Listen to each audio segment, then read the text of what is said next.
Logo ocorrerão mudanças peculiares e rápidas, e o povo de Deus será revestido do Espírito Santo, de forma que, com sabedoria celeste, enfrente as emergências desta época e neutralize ao máximo possível a influência desmoralizadora do mundo. Se a igreja não estiver dormindo, se os seguidores de Cristo vigiarem e orarem, poderão possuir entendimento para compreender e avaliar as tramas do inimigo. Queridos irmãos, tudo isso só será possível se estivermos revestidos da pessoa do Espírito Santo. A mensagem que você vai assistir a partir de agora será apresentada pelo pastor Manolo Damásio e faz parte de uma playlist sobre o Espírito Santo que você pode encontrar no canal Nema Mensagens e Reflexões. Se você deseja apresentar esta mensagem na sua igreja, você pode obtê-la em PDF logo abaixo, na descrição do vídeo. Antes, porém, eu quero te convidar a se inscrever no nosso canal agora mesmo e a compartilhar esta mensagem com seus amigos e familiares. Aproveite e deixe também o seu like e o seu comentário. Capítulo 22, vamos ler os versos 17 e 18, lemos assim: Tendo eu voltado para Jerusalém, enquanto orava no templo, sobreveio-me um êxtase, e vi aquele que falava comigo: apressa-te, e sai logo de Jerusalém, porque não receberão o teu testemunho a meu respeito. O que vemos aqui são as palavras do apóstolo Paulo, numa defesa que ele precisou fazer diante de um tribunal. Ele narra o episódio que originalmente foi registrado no capítulo 9 do mesmo livro de Atos. Mas aqui, ele recapitula o episódio que marca a sua conversão e o momento em que ele tem um encontro com o Senhor Jesus e o Senhor Jesus fala com ele. Ok? Ao fazer este relato, ao ele narrar a sua conversão e esse momento em que ele se encontra com o Senhor no caminho para Damasco, mais tarde ele acrescenta alguns detalhes adicionais que o relato original no capítulo 9 não nos apresenta. E aqui no capítulo 22 fica evidente um desejo do apóstolo, o desejo dele de permanecer em Jerusalém ou ir para Jerusalém para poder falar às pessoas de sua conversão. É interessante, porque na lógica do apóstolo, perseguidor da igreja, ele entende que o seu testemunho e a visão que ele teve no caminho e a forma como Jesus apareceu para ele, seria suficiente para convencer as pessoas e os seus amigos, os seus conterrâneos, aqueles com quem ele havia passado boa parte de sua vida, com quem ele compartilhava os mesmos sentimentos, a mesma percepção. O apóstolo Paulo acreditou que ao dar seu testemunho seria o suficiente para eles acreditarem. Mas Deus fala com ele: olha, você sai de Jerusalém porque eles não vão acreditar em você, eles não vão te dar ouvidos. E o que vemos aqui é a intenção, a boa intenção de alguém que se vê impedido pelo próprio Deus, porque ele, com uma visão ampla, com uma visão soberana, com uma visão perfeita, ele diz: não vão te ouvir, não adianta, nós vamos numa outra direção.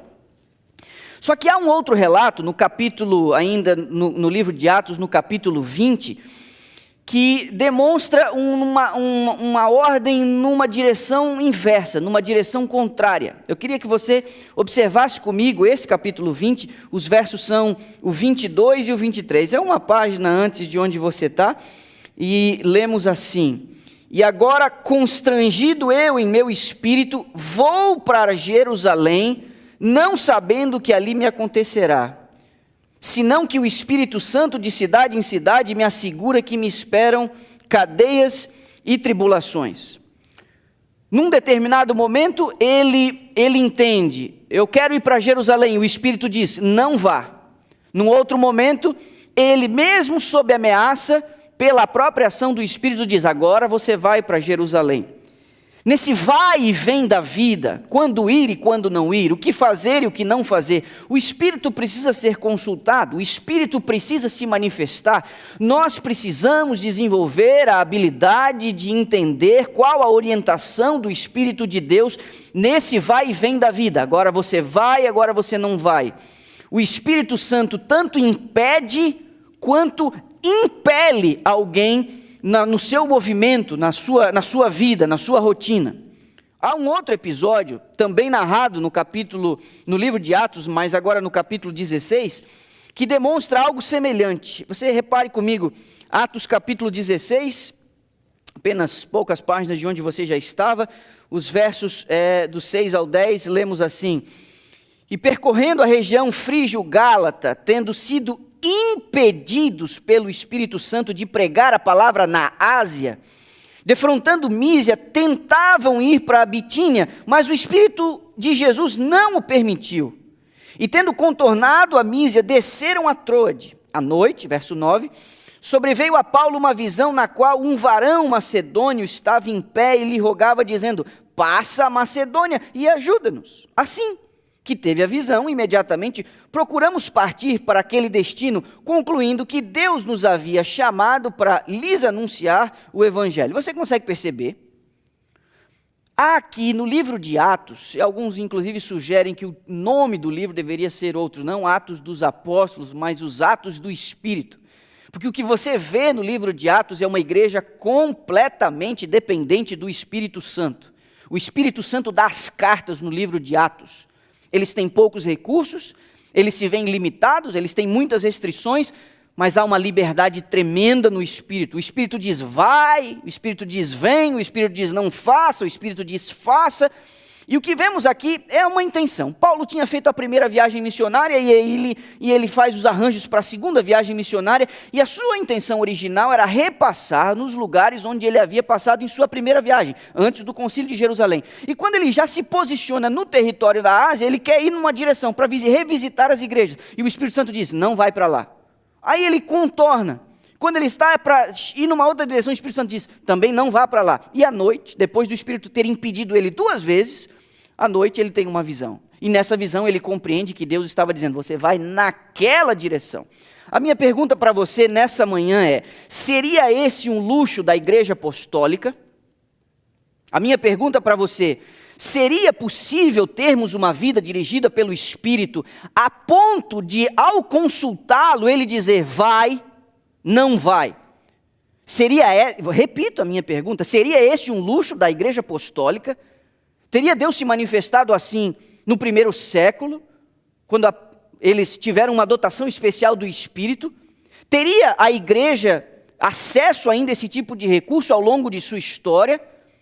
Nossa geração atual, aqueles que respondem pelo nome de Cristo, aqueles que atendem pelo chamado de Cristo, teriam hoje acesso a esse tipo de recurso, uma intimidade tal com o Espírito que ele dissesse faça ou não faça? Você teria coragem? Você teria coragem de consultar o Espírito Santo de Deus nas coisas mais simples do seu cotidiano? Você teria coragem de dizer: compro isso ou não compro isso? Caso com esse, caso com ela, vou nessa direção? Mudo de cidade, mudo de profissão, mudo de curso.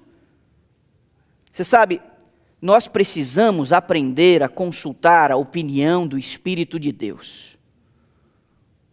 Não é possível que depois de tantos anos de evangelho, nós não reconheçamos a sua voz. A pergunta que se faz hoje é como ter a percepção espiritual ajustada ao ponto de nós entendermos qual a vontade de Deus sobre um determinado assunto. Eu me envergonho em dizer algumas coisas para você. Mas mesmo entre nós pastores, às vezes é estranho você dizer e compartilhar com um colega: Deus falou comigo. Vivemos hoje num contexto tão secularizado, vivemos hoje num contexto tão confuso, que mesmo entre os ministros, mesmo entre os crentes, é estranho alguém dizer, Deus falou comigo. Eu devo considerar e devo reconhecer que muitas vezes nós colocamos palavras na boca de Deus. Muitas vezes nós interpretamos os nossos próprios desejos como sendo da vontade de Deus. Você sabe que muitas vezes a nossa vida tem algumas guinadas. Algumas dessas guinadas, algumas dessas mudanças, quando elas são favoráveis, a gente diz, Deus quis assim. Mas algumas vezes essas mudanças nos parecem um pouco desconfortáveis. E aí a gente pode dizer, alguém puxou meu tapete, me fizeram mal, as coisas não estão dando certo. Eu e você precisamos de uma vez por todas ter uma vida dirigida pelo Espírito Santo de Deus a tal ponto que Ele seja reconhecido em cada fase da nossa vida. Agora,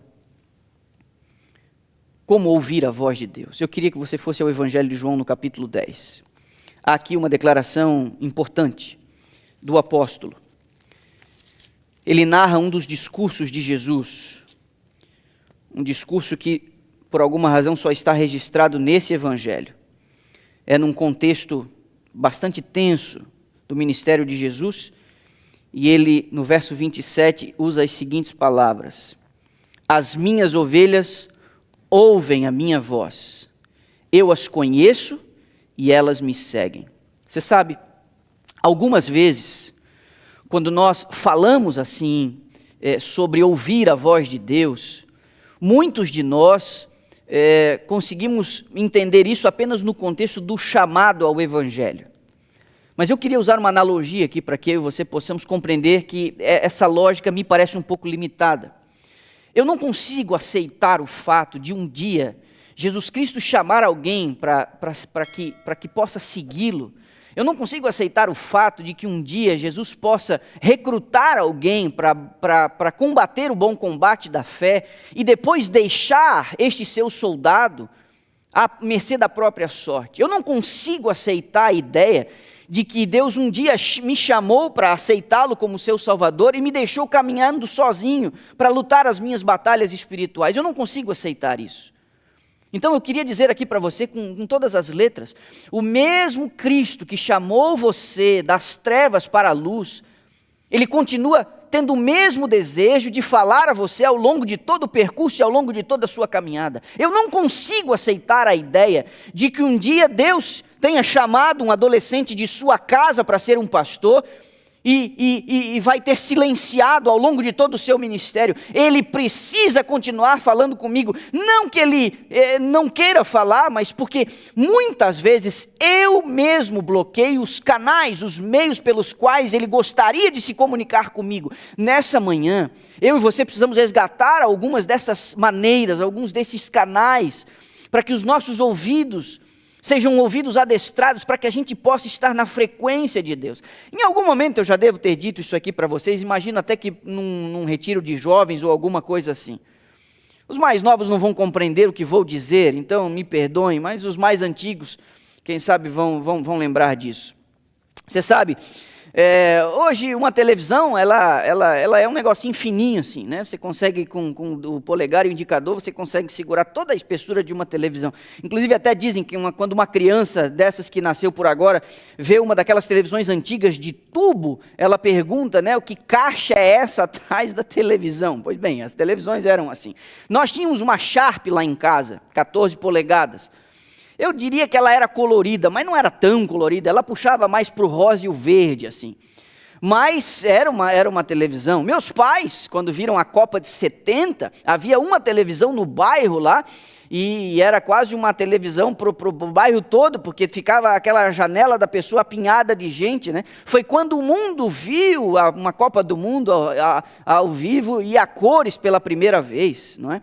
Mas foi um artigo de luxo na década de 70. Na década de 80 ficou um pouco mais popular as televisões, né? Hoje nós temos essas de LED, essas né, tela plana, bonitas, e 4K, 8K, é uma coisa bacana, né? Parece que é uma coisa bonita. Mas essa nossa Sharp lá em casa, ela tinha um problema, de vez em quando ela dava uma pifada, não é? Ela dava uma pifada. Então tinha dois problemas para a gente lidar com ela. O primeiro era a sintonia, porque a antena não era externa, a antena era interna. Você tinha uma caixinha assim, que girava um botãozinho, e quando você girava ela fazia clac, clac, clac, clac, e duas anteninhas. E essa anteninha tinha um cabinho que ia atrás da televisão. Então, quando você mudava de canal, você tinha que meio que dar uma posicionada na antena, e às vezes a antena aí apontava para a cortina, e apontava para a parede do quarto, e aí você tinha aquele galho, parecia os galhos de uma cabra assim, e aí você tinha aquela antena assim para sintonizar a TV. Mas havia uma mágica, né? Um macetezinho para você poder estar nessa sintonia. Você pegava um bombrilzinho, que é uma palha de aço que se usava para lavar a louça, botava em cima da esponja. Tem gente que não está entendendo nada do que eu estou dizendo. Mas você pegava uma palha de aço dessa, e você, que era de metal, né, era de ferro, e você botava nas pontinhas das antenas, e aquilo deixava a imagem um pouquinho melhor. Então, esse era um macete. O outro, que a nossa TV, de vez em quando, ela dava uma pifada. O que a gente fazia? A gente ia na frente da televisão e dava 14 polegadas. Você abraçava ela fácil assim, você dava um tapa, um em cada lado, assim, ó, tá, tá.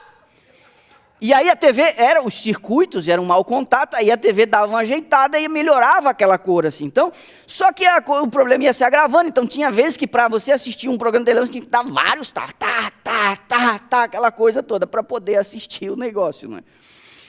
A impressão que eu tenho, às vezes, é que em nossa vida espiritual, nós estamos fora de sintonia, e nós precisamos botar um bombrilzinho aí. E eu tenho a impressão que às vezes nós precisamos de uns tapas, porque está dando mau contato, com todo o carinho, amor e afeto. Mas pode ser que nessa manhã você receba uns tapas para entrar na frequência e para dar contato, porque eu e você precisamos estar em sintonia com o Senhor. Ele aqui no Evangelho de João, o próprio Jesus diz, as minhas ovelhas ouvem a minha voz. Não é um artigo de luxo Deus falar com uma meia dúzia de gente no mundo. Isso é uma coisa que pode ser sua. Essa é uma realidade que pode ser sua. Eu e você podemos ter o benefício de ouvir a voz de Deus. Como fazer isso? Há 3 maneiras pelas quais o Senhor revela a sua vontade, para nos habilitar a ouvir a sua voz e guiar outros, inclusive. Como que a gente pode distinguir sua voz da voz de um estranho? Como que a gente pode distinguir a voz do Senhor da voz de um falso pastor? Ou da nossa própria vontade e consciência? Primeira maneira, pela qual Deus revela a sua vontade. Ele revela a sua vontade através da palavra escrita. Não existe iluminação que é dada à parte da palavra. Alguém pode, assistindo essa mensagem ao vivo, num futuro próximo ou distante, poder dizer, eu precisava de uma mensagem, eu precisava de um segredo um pouquinho mais bem elaborado. Isso aí eu já ouvi muitas vezes. Deixa eu dizer para você, a receita é simples. A primeira maneira pela qual Deus revela a sua vontade é através das Escrituras. Ouça o que vou lhe dizer. Nunca diga que Deus está em silêncio enquanto a sua Bíblia estiver fechada. Vou repetir. Coloca aí no chat. Coloca aí num lugar que você possa ouvir essa frase, essa sentença em algum outro momento. Nunca diga que Deus está em silêncio enquanto sua Bíblia estiver fechada. Deus manifesta a sua vontade através das Escrituras. E nós precisamos crer em sua orientação. Nós precisamos confiar em sua iluminação. Deixa eu dizer a você, a Bíblia não é um tipo de almanaque. A Bíblia não é um tipo de gabarito, onde você dá uma consultada ali de vez em quando para checar, ver se a resposta está certa ou se está errada. Nós não usamos a Bíblia esporadicamente, porque se fizermos assim, esse é um uso errôneo, limitado. Nós não podemos pegar a Bíblia em apenas momentos de crise, fechar os nossos olhos, fazer uma oração, abrir e dizer o seguinte, vamos ver o que Deus tem para mim. Esse não é o uso adequado da Bíblia, ainda que essa seja uma maneira pela qual Deus possa revelar-se. Isso fará sentido para quem tem intimidade com a palavra, para quem lê ela periodicamente e sistematicamente. esse tipo de abertura aleatória é muito perigoso. Ou você nunca ouviu a história de alguém que não lia a Bíblia e se negava a ler a Bíblia e que dormia quando ia tentar ler a Bíblia e que em certa ocasião disse: eu preciso saber aqui qual é a vontade de Deus para a minha vida, e de maneira aleatória, como se a Bíblia fosse uma espécie de almanaque, abriu lá e quando deu de cara com o texto em que Judas diz assim: e saiu para se enforcar. Você imagina um texto como esse? Aí ele diz: não, isso aqui pode estar errado, e abre numa outra passagem, lá daqui a pouco diz assim: vai tu e faz o mesmo. Não dá, não é? Agora, na jornada da vida, a Bíblia não é um almanaque, a Bíblia não é um gabarito, a Bíblia é um mapa, e a Bíblia também é uma bússola. Quando você está de viagem, você não pode olhar o mapa aleatoriamente. Você não pode olhar o mapa de vez em quando. Você não pode olhar a direção de vez em quando. Você precisa checar que você está no caminho. Isso precisa ser checado constantemente. Eu não sei quantos de vocês, mas quando a gente erra o caminho e erra a direção e se dá conta disso muito tempo depois, o caminho de volta às vezes é tão chato, é tão complicado, é tão difícil o caminho de volta, é tão frustrante você ter se desviado poucos graus da sua direção e estar num local completamente distante, completamente longe do seu destino, completamente longe daquilo de onde você deveria estar. Agora, é através das Escrituras que a gente desenvolve esse discernimento espiritual, que a gente já vai desenvolver esse conceito um pouquinho mais. Mas a segunda maneira, eu disse, há três. A primeira através das Escrituras, a segunda, Deus se revela através de suas atuações providenciais. E nós vamos reconhecer a sua providência se a gente não se separar dele. Lembre-se, a primeira forma como Deus nos mostra a sua vontade através das Escrituras. Quando você lê a Bíblia, vamos desenvolver esse conceito com um pouco mais de profundidade já. Quando você lê a Bíblia, você começa a entender qual é o sotaque de Deus. Você começa a entender como Deus age, como o que Deus sente. Você tem um coração sensível para saber o que o aborrece. Você tem um coração sensível para saber o que o agrada. E aí a sua vontade, toda vez que ela estiver desalinhada com a vontade de Deus, você que tem intimidade com a palavra, você vai sentir um certo desarranjo em seu coração. A segunda forma é através das portas que se abrem, das portas que se fecham. Deus vive mostrando para nós: não vá por aqui, através de coisas que fecham, de coisas que travam. E a gente precisa reconhecer isso. Nós precisamos reconhecer essas portas que se abrem, essas portas que se fecham. Eu me lembro, o dia 8 de agosto de 2001, vai fazer 19 anos agora, mês que vem. É uma data importante para mim, é uma data que eu comemoro também a minha vida. Eu estava na metade do segundo ano da faculdade de teologia, tinha trabalhado durante quase 2 meses numa cidade no oeste catarinense, próxima à fronteira com a Argentina e o Paraguai. Eu tinha vendido muitos livros naquelas férias, na graça de Deus. As férias tinham começado muito difíceis, mas elas terminaram muito bem, muito bem. Naquela ocasião, pela graça de Deus, eu tinha conseguido o dobro do que eu precisava para voltar para a escola. Então eu passei na sede da equipe, que estava naquela ocasião situada na cidade de Chapecó, no interior de Santa Catarina. Conversei com o líder, né, e fiz ali os meus arranjos, entreguei para ele o que precisava. E naquela ocasião eu tinha vendido tantos livros, que eu não daria tempo de entregar. À época, eu não tinha carteira de habilitação para dirigir, nem moto, nem carro. Imagino que estava ali com 18 anos, 19 incompleto. Não tinha a carteira de habilitação ainda. Uma das pessoas que eu havia vendido naquelas férias tinha sido o comandante do destacamento da Polícia Militar na cidade onde eu tinha trabalhado. Eu tinha, inclusive, ficado no destacamento da polícia, num quartinho que eles haviam me cedido para eu não ter que gastar com o hotel. Ficamos muito amigos ali dos PMs e da polícia. E aí eu comentei com o comandante, olha, graças a Deus eu vendi tanto, mas é muito distante as casas umas das outras e tal. Ele disse, olha, eu tenho uma moto velha aqui, se você quiser usar para você entregar seus livros, porque com a sua bicicleta você não vai conseguir. E eu tinha dito, eu tenho que estar tal dia na faculdade em São Paulo. Ele me emprestou aquela moto, mas a moto, rapaz, a moto praticamente sem freio, a moto velha. Eu falei, eu vou me matar com essa moto aqui, em terra de chão, batido. E o meu irmão tinha acabado de comprar uma moto novinha, zero, novinha, linda a moto. Tinha acabado de emplacar a moto, novinha.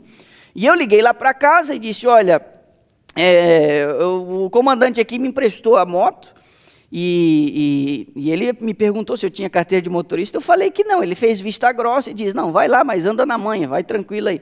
E o meu irmão, com sua boa vontade, um coração muito generoso, dirigiu 700 quilômetros de Florianópolis, no litoral, até o interior, no oeste catarinense, para levar a moto dele, para eu poder entregar os livros de moto. Ele voltou de ônibus, eu fiz todas as entregas, levei uma semana para entregar, foram muitos, dezenas e dezenas de livros.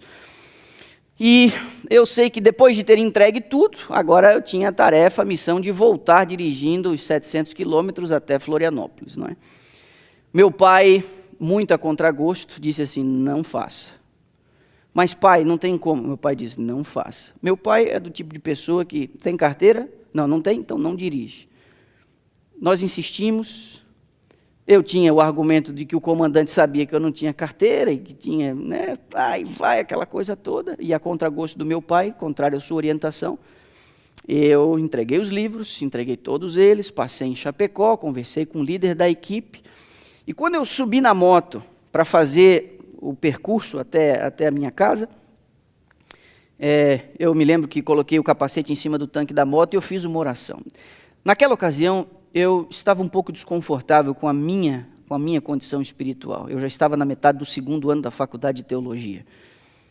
Eu ia com a Bíblia todos os dias para a aula, porque na faculdade de teologia você lida com esse instrumento todos os dias. Então você tem ali seu caderno de anotações, alguns livros e a Bíblia.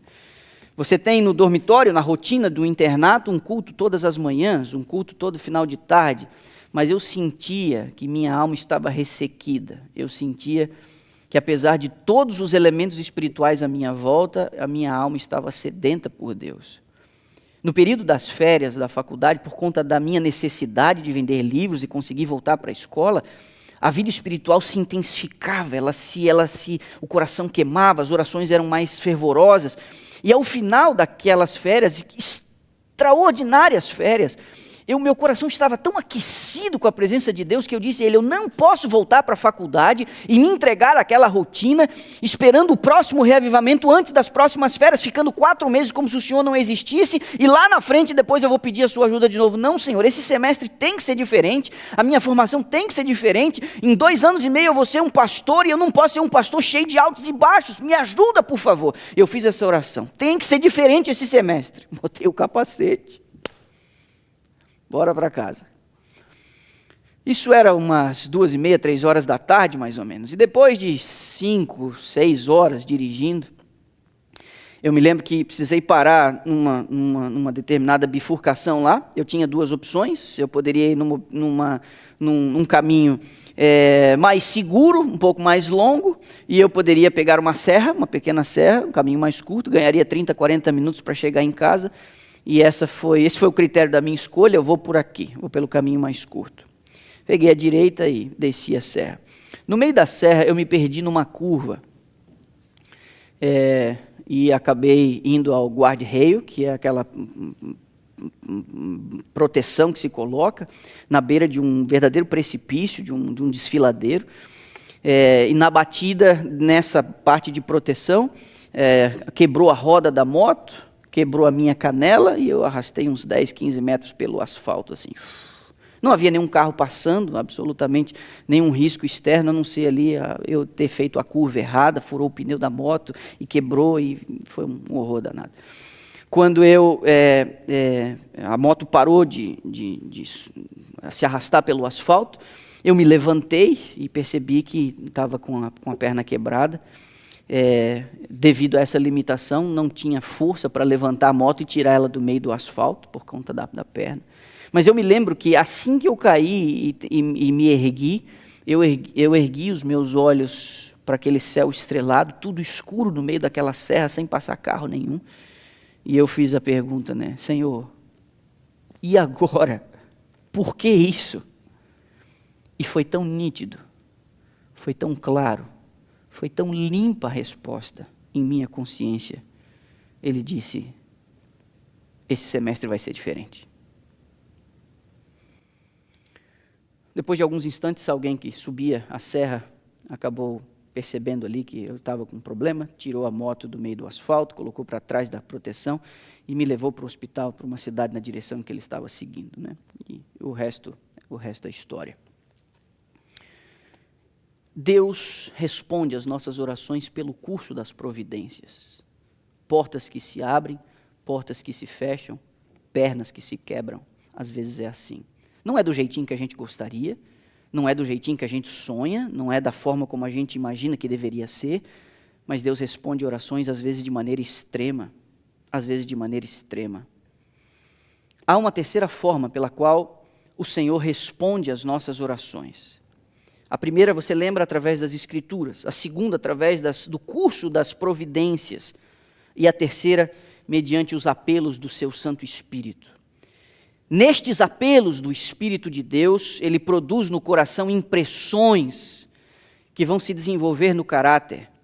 E aí, diz a serva do Senhor, com essas impressões do Espírito no coração, se você tiver alguma dúvida, você precisa voltar às Escrituras, ou seja, as circunstâncias, a palavra e a impressão do Espírito são coisas que se mesclam. Deus às vezes usa os três mecanismos ao mesmo tempo. E a prova dos 9 é voltar-se para as Escrituras quando você tem as impressões do Espírito no seu coração. Você não pode confiar em sua imaginação quando você acha que Deus está impressionando o seu coração. Você não pode confiar apenas em sua imaginação. Você não pode confiar apenas em suas emoções. Você sabe que a internet hoje, ela inventou um negócio, esses algoritmos. Isso é um negócio meio assustador. Eu acho que isso ainda vai dar problema mais cedo ou mais tarde. Mas esses aplicativos que nós usamos nos dispositivos que a gente tem, seja o celular, o tablet, seja o computador, e até esses negócios que a gente fica falando lá na casa, Alexa, Siri, essa coisa toda aí, esses negócios ficam ouvindo a gente o tempo inteiro. E às vezes você fala com sua esposa, com seu filho, com um amigo, sobre um determinado assunto, adivinha? Uma propaganda dessa me aparece no seu feed lá no Facebook, no Instagram, qualquer coisa do tipo. Você não fez nenhuma pesquisa, você não digitou o negócio, você só falou.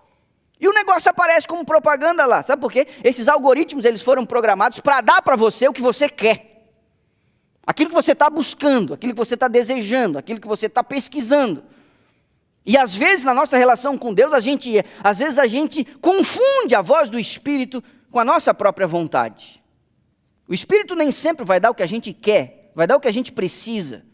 A linguagem da internet é para dar para você aquilo que você quer. Outro dia eu li alguma coisa, né? Às vezes a gente vai consultar os nossos amigos, a gente consulta o pastor, a gente consulta o pai, a gente consulta a mãe, um ancião, os colegas, sobre uma determinada coisa. Às vezes é a compra de um carro, às vezes é a escolha de um namorado, às vezes é a intenção de um casamento, seja lá qual que for o objeto do desejo, e às vezes a gente vai pedir a opinião dessas pessoas, mas a gente não quer saber a opinião das pessoas. A gente quer que a nossa opinião saia da boca delas.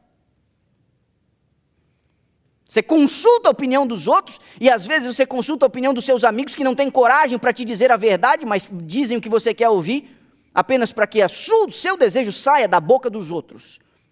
A gente não pode fazer isso com Deus. Você não pode impor sobre Deus o seu próprio desejo, a sua própria vontade. Isso não faz o menor sentido. Que pai seria esse que dá tudo aos seus filhos, mesmo sabendo o que ele sabe, tendo a visão que ele tem, o conhecimento que tem, a sabedoria que tem? Que pai seria esse? Então, assim, na maioria das vezes, quando você consulta o Espírito de Deus, a resposta não vem como você quer. Na maioria das vezes ele vai justamente dizer para você o que você não quer ouvir.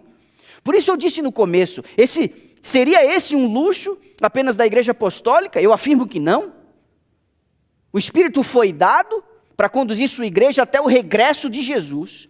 E a última geração teria uma porção especial do Espírito e uma porção maior ainda do que teve a igreja apostólica, se nós utilizarmos os símbolos que foram expressados, as analogias da chuva que prepara para o solo e da chuva que prepara para a colheita. A chuva que prepara para a colheita é muito mais abundante do que a que prepara para o solo, sendo a primeira temporânea e a última serôdia. Ou seja, a igreja antes da volta de Jesus será muito mais dirigida pelo Espírito Santo do que foi a primeira, a igreja apostólica no começo. Essas são as promessas. Agora, não adianta a gente querer impor no Espírito de Deus a nossa opinião. Às vezes a gente quer pegar e estrangular o Espírito Santo querendo alguns dons, querendo fazer algumas coisas, querendo impor sobre ele os nossos próprios desejos, querendo impor sobre ele as nossas conveniências, as nossas vontades, vontades não santificadas. Sempre desconfie de si mesmo. Sabe por quê? Porque Jeremias disse: o seu coração é enganoso e continuamente mau. Então quando você quer, lá em casa eu e minha esposa às vezes a gente fala, quando a gente quer muito uma coisa, epa, para e pensa, porque quando você quer muito uma coisa, essa coisa pode ser perigosa para você.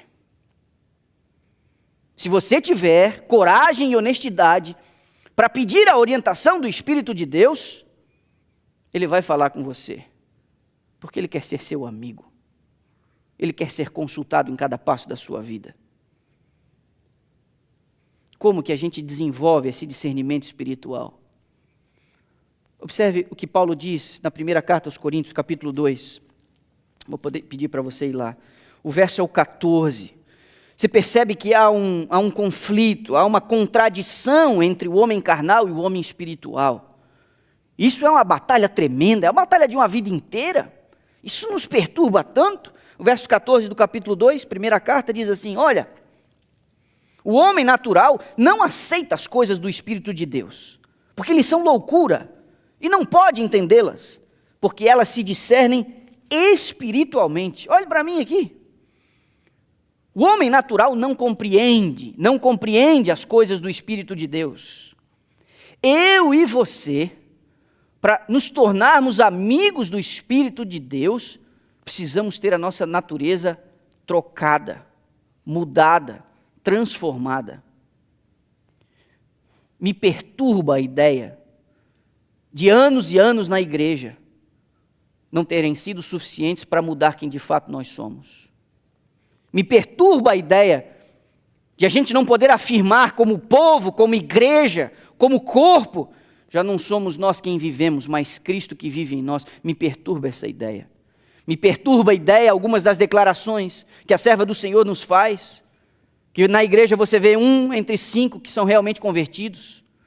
Me perturba a ideia de que há tanto de nós, nos nossos relacionamentos, nas nossas coisas, por isso há tantos conflitos, por isso há tantas brigas, por isso há tantos ruídos, porque o eu ainda está muito vivo. O Espírito de Deus que habita em mim não poderia estar em conflito com o Espírito de Deus que habita nos meus irmãos. As mentes obscurecidas não podem apreciar o valor da verdade como é em Jesus. Isso é uma verdadeira complicação para nós. Nós precisamos dar espaço para o Espírito de Deus poder tomar posse de nossa natureza. Para isso, às vezes, é necessário uma desintoxicação. Eu trouxe aqui para você 2 exemplos, ou um exemplo e uma informação. Eu já vi muitas pessoas viverem verdadeiros dramas na luta contra vícios. Não é? Eu já vi pessoas tentando vencer o vício do açúcar, eu já vi pessoas tentando vencer o vício do álcool, o vício do cigarro. O vício do álcool é uma coisa realmente muito perturbadora, não é? Está muito associado a traumas, muito associado a frustrações. E eu já vi muitas pessoas lidando com o vício do cigarro, né? Você ministra, às vezes, cursos de como deixar de fumar, e as pessoas sabem, cognitivamente elas compreendem que aquilo está matando, que aquilo é um risco, não é? Já foi um momento em que a sociedade achou que era bonito, que posavam, né, fumando e tal, mas hoje não, hoje inclusive socialmente isso é um hábito até deplorável, pouco apreciado, não é? Civilizações mais avançadas olham já com certo preconceito, há muitos impedimentos, mas você ver uma pessoa lidar com o vício do cigarro realmente é muito complicado. E eu me lembro que a gente dava algumas informações para as pessoas poderem se convencerem ainda mais de que podem vencer o vício do cigarro e que elas podem ver resultados rápidos no momento em que elas passam a não fumar mais. Os estudos indicam que depois de 20 minutos do último cigarro, a pressão arterial já normaliza. Depois de 8 horas, as taxas de nicotina e de monóxido de carbono caem pela metade e o oxigênio volta ao normal, 8 horas depois. Um dia depois, 24 horas depois, o monóxido de carbono é eliminado totalmente do corpo. 48 horas depois, a nicotina é eliminada, melhorando o olfato e o paladar. 2 dias sem fumar, você já consegue sentir diferença no olfato e no paladar. Depois de 3 dias, 72 horas, a respiração começa a ficar melhor. Isso varia de organismo para organismo, mas entre 2 a 12 semanas, a circulação arterial já começa a melhorar. De 3 a 9 meses, tosses, barulhos da respiração e problema respiratório diminuem na medida em que a função pulmonar também melhora. Depois de 6 meses, caem as infecções respiratórias e melhora significativamente a circulação. 1 ano depois da pessoa parar de fumar, o risco de morte por doença cardiovascular já cai pela metade. 10 anos longe do cigarro, o risco de morte por câncer de pulmão cai entre 30% e 50%. E 20 anos depois, o risco de tumores entre um ex-fumante é similar a quem nunca fumou. 20 anos depois, tal a recuperação do organismo depois do abandono do vício. Quando algumas pessoas tentam parar com um mau hábito, elas enfrentam muitos problemas, porque o corpo, numa questão de recompensa, através da dopamina e outras mais, no cérebro, o organismo reclama, me dá aquilo, você estava me fazendo tão bem, você estava me criando uma sensação tão gostosa, por que você está fazendo isso comigo? Isso é a tal da crise de abstinência, isso causa apatia. Quem tenta vencer um vício e larga ele, não consumindo mais aquilo que não deve, primeiro fica abatido. Pode sentir náuseas, irritabilidade, dores de cabeça, às vezes isso provoca um certo isolamento social, há crise depressiva, dependendo da substância que está com abstinência, há uma ansiedade patológica, a pessoa fica realmente muito perturbada, falta de concentração, insônia ou sonolência, dificuldade na respiração, tremores nas mãos e no corpo, e pode também dar até taquicardia acompanhado de dores torácicas. A questão é que se o corpo reage a determinados vícios, quando você tenta se livrar deles, eu posso dizer a você que coisas semelhantes acontecem também com a nossa vida espiritual. Quando você cria novos hábitos e você precisa formar novos hábitos, a Bíblia nos propõe isso, você pode sofrer crises de abstinência. Eu e você precisamos desintoxicar a nossa mente de algumas coisas, porque senão esse bombrilzinho na ponta da antena, esse tapinha para melhorar a imagem que eu me referi agora há pouco, isso precisa acontecer e isso não é confortável. Eu posso estar falando para pessoas dessa manhã que gostariam de saber a vontade de Deus para as suas vidas. A minha pergunta, a limitação está onde? É Deus que se recusa a falar com você? Ou a frequência não está ajustada para que você consiga ouvir a voz de Deus? Lógico que Deus quer falar com você. Eu tenho absoluta certeza que Deus quer revelar sua vontade para você. Esse é o padrão. Esse é o padrão. Deus quer falar com seus filhos. Isso não é exceção, isso não é luxo de meia dúzia. Só que parte desses canais estão interrompidos por causa dos nossos maus hábitos. E nós temos que renovar a nossa mente. Por isso Paulo diz em Romanos capítulo 12... Por favor, não se amolde, não se ajuste, não ceda ao padrão deste mundo, mas transforme-se pela renovação da sua mente, para que você seja capaz de experimentar e comprovar a boa, agradável e perfeita vontade de Deus. Mas sabe o quê? Deus não poderá revelar sua vontade sem você ter a disposição de segui-la. Isso é um pacote.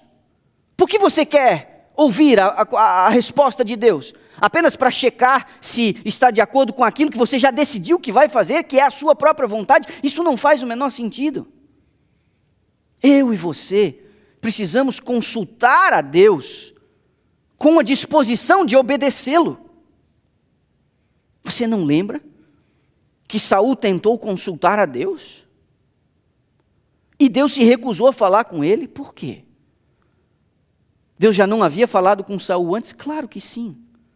O problema de Saul e a negação de Deus em se comunicar com ele pelos meios comuns é porque todas as vezes que Deus falou, o que ele fez? Ele fez a sua própria vontade. Então, meu irmão, são 3 as formas, nós vimos aqui hoje, 3 as formas. Deus fala com você através das Escrituras, Deus fala com você através das circunstâncias, e Deus fala com você através das impressões do Espírito. Deus quer falar com você, eu não tenho a mínima dúvida, mas você tem que ter a disposição de obedecer, porque provavelmente Ele vai chocar você com a sua opinião, Ele vai chocar você com a proposta dEle, porque nem sempre a vontade de Deus bate com a nossa. Jeremias capítulo 6, eu queria que você fosse lá. Esse texto é um texto tão especial, ele revela algo tão especial para nós. Jeremias capítulo 6, o verso é o 16 e nós lemos assim: assim diz o Senhor, ponde-vos à margem no caminho e vede, perguntai pelas veredas antigas, qual é o bom caminho? Andai por ele, e achareis descanso para a vossa alma. Mas eles dizem, não andaremos. Ouça o que vou lhe dizer. Você precisa consultar o Senhor para saber qual o caminho, qual o bom caminho. E se você decidir andar neste caminho, e Ele vai mostrar para você, eu estou afirmando, eu não estou determinando como uma expressão, uma força de expressão, eu não estou determinando como se fosse aqui uma autoridade de uma pessoa na posição de líder religioso. Não, é isso aqui, ó. Ele vai revelar para você, mas você tem que estar disposto a seguir. Deus não vai se desperdiçar a menos que você tenha disposição de obedecê-lo. Você tem que esvaziar-se de suas vontades. Você tem que esvaziar-se dos seus desejos. Você tem que esvaziar-se de seus sonhos e de seus projetos. Você e eu precisamos ser curados desse tal de planejamento egoísta que a gente tem para a nossa própria vida. Você tem que resetar a sua vida. Eu tenho ouvido alguns especialistas do comportamento humano no meio dessa bagunça toda. E sim, nós estamos no meio de uma pandemia aqui, para quem for assistir esse negócio muito tempo depois. E alguns, muito céticos, se autodeterminando como realistas, dizem, não, o ser humano não vai sair melhor dessa. Porque historicamente, depois de outras grandes crises, o ser humano, ele sai mais esperto, ele sai mais evoluído em algumas coisas, mas em sua própria natureza não vai sair melhor, não vai sair mais solidário, não vai sair mais amoroso, não vai sair mais humano, não vai sair mais afetuoso. O ser humano é ruim.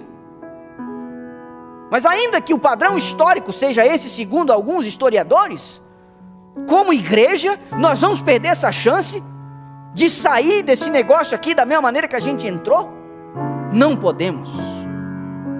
Nós precisamos sair melhores dessa. E quem sabe, a melhor coisa para um cristão é reconhecer a voz do seu Senhor. As minhas ovelhas me ouvem, disse Jesus. E não existe outra maneira pela qual Ele se comunica conosco senão através do seu Espírito, que grita através das Escrituras. Eu e você precisamos reconhecer o cacuete de Deus, esse discernimento espiritual e essa desintoxicação para vencermos essa nossa crise de abstinência com os lixos que a gente abandona. Essa desintoxicação precisa ser compensada em a gente preencher a nossa alma com as páginas sagradas deste livro. Você aqui começa a compreender os cacuetes de Deus. Você começa a compreender os sentimentos de Deus. Você começa a compreender o padrão de Deus. Não há receita complicada. É inclusive as Escrituras que nos põem de joelhos. São as Escrituras que nos colocam de joelhos no cômodo da oração, para a gente poder falar com Deus, porque a gente conhece Ele agora, a gente entende como Ele faz as coisas. E eu vou te dizer, não espere ser compreendido por quem está à sua volta, sabe por quê? Porque as coisas espirituais se discernem espiritualmente, e se você estiver cercado por pessoas carnais, eles vão achar que isso tudo é uma loucura. Foi o texto que nós lemos. Quando você for, pelos impulsos do Espírito, fazer algumas coisas, e eu vou dizer, não confie em teus sentimentos, não confie em tuas emoções, não confie em tuas vontades, confirme na palavra, tenha intimidade com o Senhor deste livro. Sim, de fato, Ele vai revelar a sua vontade. E quando Ele revelar a sua vontade, você, com a disposição de obedecer, você começa a trilhar o caminho. E ao trilhar o caminho, disse Jeremias, você vai achar descanso para a sua alma. Nessa manhã eu posso estar falando para alguém que esteja cansado e que precise de paz. Essa paz, meu amigo, ela não é ditada pelas circunstâncias. Essa paz foi desfrutada por gente que queimou em praça pública. Essa paz foi desfrutada por gente que viu o látego do capataz, que viu o brilho da foice antes de lhe decepar a cabeça. Essa paz invadia a alma daqueles que iam nos circos romanos e viam as feras se arremessando contra eles. É uma paz que não é ditada pelas circunstâncias. O que eu estou afirmando para você nessa manhã, com este livro nas minhas mãos, não é que você vai ter sua vida facilitada, mas é que você vai ter uma paz que excede todo o entendimento. A paz de alguém que anda no caminho da justiça e que sabe que está exatamente onde Deus quer que ele esteja. Essa paz que é a paz prometida. E essa paz só pode vir pela intimidade com o Espírito de Deus. Você precisa acreditar nesse Deus. Você precisa acreditar nele. Você precisa acreditar em sua sabedoria. Você precisa acreditar em sua boa vontade em relação a você. Você precisa aprender a consultá-lo. E você precisa aprender a ouvi-lo. As minhas ovelhas ouvem a minha voz. Você acredita? A Shannon vai cantar uma música agora. Uma bela poesia. Nosso amigo Jader Santos. Essa música vai ajudar a gente a compreender que a gente deve seguir acreditando. Você precisa acreditar que Ele é o teu Criador. Você precisa acreditar que Ele é o teu Redentor. Você precisa acreditar que sua palavra revelada expõe ali os segredos da felicidade. Você precisa acreditar nele, em sua vontade perfeita. Bíblia, circunstâncias e as impressões do Espírito. Mas aí, o Espírito precisa ser seu melhor amigo. Você precisa falar com o Espírito de Deus. Você precisa ter seu coração aberto às impressões dele. Eu queria fazer um apelo a você essa manhã. Se você tiver coragem de ouvir, ele vai estar disposto a falar. E a liberdade que a gente adquire ouvindo a voz do Espírito é algo surpreendente. Você vai viver um outro estágio da sua vida cristã, um outro momento de sua espiritualidade. Você não vai depender tanto das circunstâncias ou da opinião alheia, porque você vai estar em intimidade com a divindade. Ela que no dia do seu batismo, que no dia em que você entregou seu coração a Jesus, passou a fazer morada em você, selou você como propriedade dele. Agora não vai estar apenas habitando, mas vai dar as regras dessa casa em que ele escolheu habitar. Permita que o Espírito de Deus seja o seu melhor amigo. Permita que ele dirija a sua vida e os seus passos. Ao ouvir essa canção, meu apelo a você é: diga ao Senhor, eu quero aprender a ouvir a tua voz. Por favor, fala comigo. Esse é o meu desejo e essa é a minha oração para você nessa manhã.